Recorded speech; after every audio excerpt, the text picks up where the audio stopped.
All right, so we're really diving deep this time. We're taking a close look at a JD Vance town hall. Oh, yeah? And not just any town hall. This one's in Reading, Pennsylvania. Okay.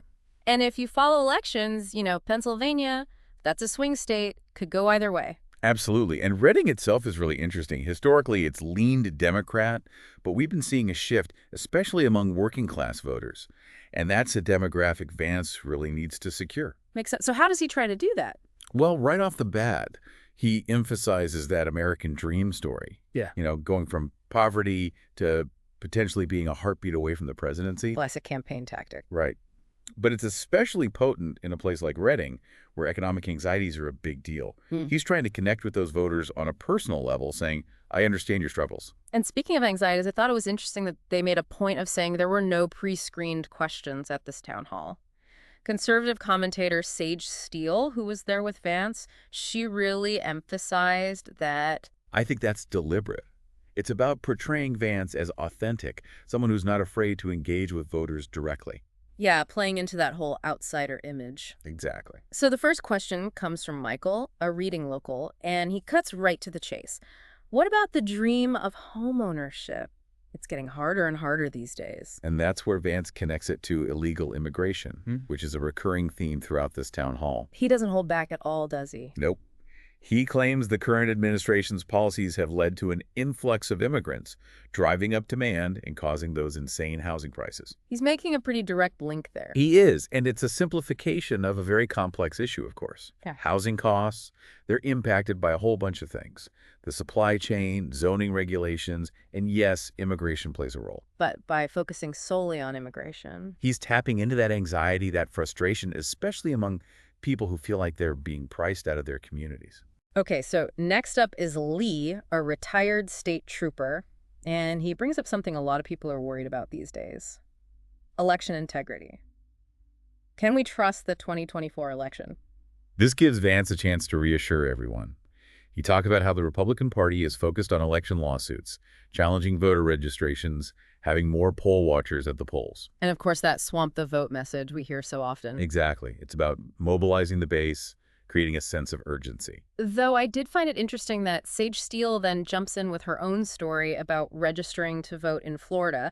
Now, Florida is often held up as a model for election integrity, Ray. Right. But she talks about how surprisingly lax they were when it came to verifying her documents. Interesting. I didn't catch that. It makes you wonder if it's happening there. Exactly. If it can happen in a state that's supposedly doing everything right, it kind of undermines the idea that any election can be truly secure. Okay, so moving on, we have Julia, who has a background in chemistry and engineering, and she asks Vance about competing with China, especially when it comes to manufacturing. This is where Vance is really in his element.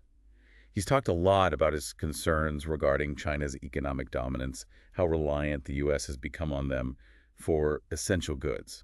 Yeah, he paints a very stark picture. At one point, he even compares our dependence on China today to our reliance on ships from other countries back during World War II. Powerful analogy.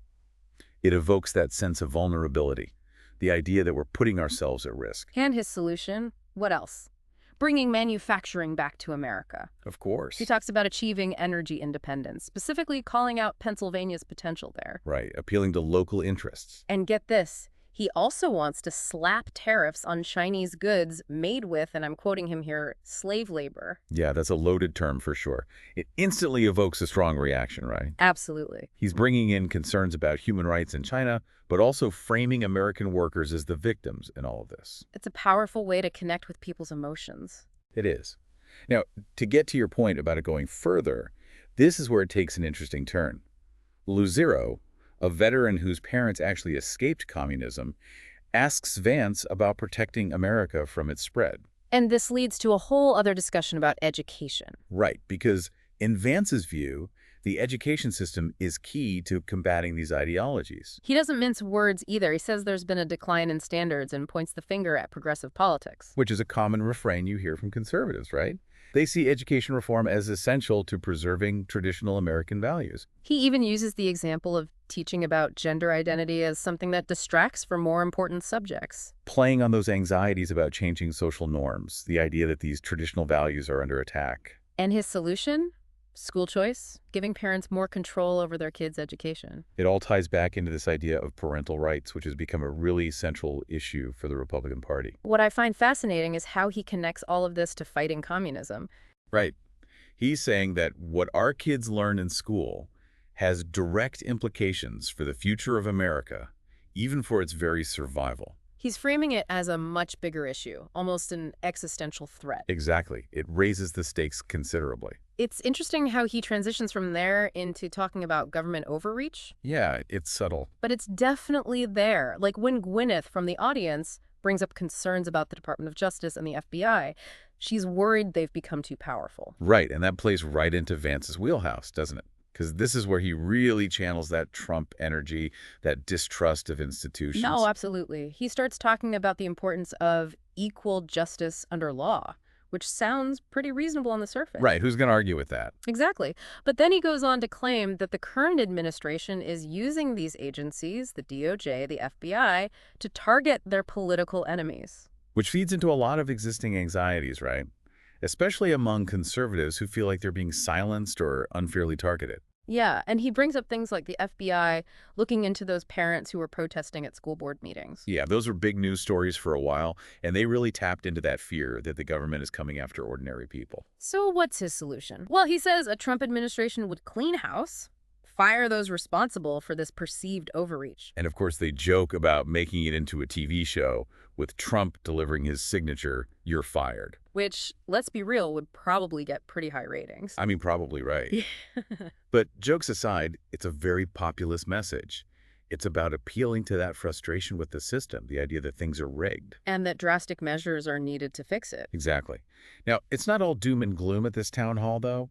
Vance does try to strike a more hopeful tone, especially when Rosie, a legal immigrant from the Dominican Republic, asks about support for small businesses. I was really interested in her story. I mean, her and her husband owning an auto repair shop that specializes in European cars, it felt very specific, very real. Right, and it allows Vance to showcase this more optimistic vision of the American dream, the idea that anyone, no matter where they come from, can achieve success. And notice how he weaves in the detail about her husband being a legal immigrant. Of course, he's drawing a clear distinction between legal and illegal immigration, which has been a constant theme throughout his campaign. And then he goes on to lay out his plan for small businesses, right? Lower energy costs, fewer regulations, tax cuts. The classic Republican playbook. It's like a greatest hits compilation. Right, but it's effective. These are messages that resonate with a lot of voters, especially those who feel overregulated or overtaxed. True, true. Now, they do go beyond just policy discussions at this town hall, like when Sage Steele shares her, as she calls it, lament for New York City. I'm curious, what did you make of that? Honestly, it felt a little out of place at first. Like, we're talking about JD Vance running for VP. What does New York City have to do with anything? Right. But remember, Steele is a conservative commentator. And for a certain segment of the population, New York City represents a lot of the things they see wrong with the country. Okay, I see where you're going with this. It's about liberalism, social change, things like that. And Steele is tapping into that sense of loss, that nostalgia for a different time. So even though it's not explicitly about Vance, it's still reinforcing the campaign's broader message. Exactly. It's all connected. And then right at the end, we get this really interesting moment where Steele asks Vance a very personal question. What does he hope his children will take away from this whole campaign experience? And it gets kind of emotional, actually. Yeah, he chokes up a little, talks about how he wants them to remember the goodness of the American people, even when things are tough, you know? And that story about the woman struggling to buy groceries but still praying for him and his family, it's a really powerful image. It is, and it plays into that idea of faith being so central to a lot of people's lives, Right. especially in the face of hardship. Yeah. Then, to wrap things up, we get this interesting moment. Sage Steele, she recites part of the West Point cadet prayer, Oh, wow. which at first I was like, huh. But then I remembered Vance's wife. She went to West Point. Her dad's retired military, right? Right, so it's a nod to that, to her family. But it's also a very calculated choice, I think. Oh, absolutely. Because that prayer, it emphasizes all these things about integrity, choosing what's right, seeking the truth. Which aligns perfectly with their message, yeah. It's like they're saying, we're the ones with the moral high ground. Exactly. So yeah, we've covered a lot of ground here, going beyond just the surface level of this JD Vance town hall. It's really fascinating to see how these campaign events are crafted, how they use personal stories, how they frame the issues. And even little things like that story about Florida or connecting school choice to fighting communism, it's all very deliberate. It makes you think, doesn't it? It does. It makes you really pay attention to the details, to the things they emphasize, to the things they maybe don't say direct. So listeners, that's something to keep in mind as we head into this election season. Pay attention, ask questions, and most importantly, stay engaged. Absolutely. That's it for this deep dive. Until next time, keep learning, keep exploring, and we'll see you all soon.